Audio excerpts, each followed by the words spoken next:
আচ্ছা, তোমাদের কার কার ক্ষেত্রে এমন হয়েছে একটু জানিও তো, যে ফোন চার্জে বসিয়েছো কিন্তু চার্জার অন করতেই ভুলে গেছো। আমার ক্ষেত্রে তো প্রায়শই এটা হয়, আমি ফোন চার্জে তো বসিয়ে দিই কিন্তু পরে দেখি আমি সুইচ অন করতেই ভুলে গেছি।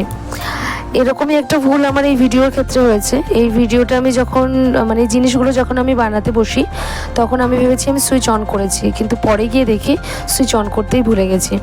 তাই আমি জিনিসগুলো বানানোর ভিডিও তোমাদেরকে তোমাদের সাথে শেয়ার করতে পারলাম না। এই ভিডিওতে তোমাদের আমি এগুলোকে কালার করে দেখাচ্ছি। কিছু ইয়ারটপস আমার পেন্ডিং আছে, তাই নেক্সট ভিডিওতে আমি তোমাদের এই ইয়ারটপসগুলো রেডি করে ইন্ডিভিজুয়াল এই সেটগুলোকে তৈরি করে তোমাদেরকে দেখাবো, তোমাদের সাথে শেয়ার করব। তো এই জিনিসগুলো কেমন হয়েছে আমাকে অবশ্যই কমেন্ট করে জানিও, আর ভালো লাগলে অবশ্যই লাইক করো। তো আজকের মতো টাটা, দেখা হচ্ছে নেক্সট ভিডিওতে।